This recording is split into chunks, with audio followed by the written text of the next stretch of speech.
till what is UPSC? Can you tell me about what is UPSC? Anyone of you? Maya Kumar?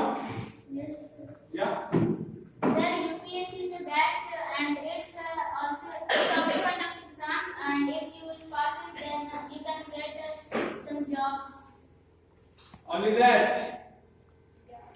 Be seated. I will explain in details. UPSC is examinations, which is just preferred for the examination of IAS, defense, bank, every sector. Just like UPSC, IAS, IPS, IFS, every examinations.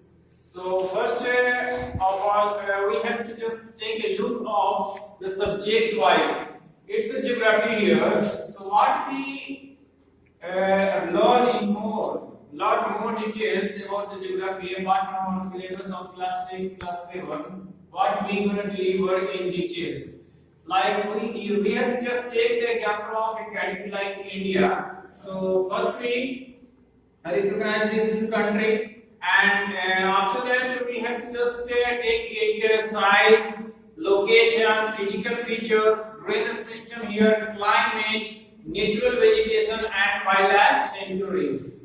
And after that we have a subject history. You are well done to history. Yeah. So Yes, can you define what is history? Yes, sir. Yeah. History is a subject in which we study about our past. Okay. Sit down. And history is the study of past and future. Very good. So here we see the history of, because we are preparing for UPSC examination. So first of all, we have to see history as ancient history, medieval history, modern history, and apart from these all art and cultures, heritage, and everything else, like the kingdoms, sultanates.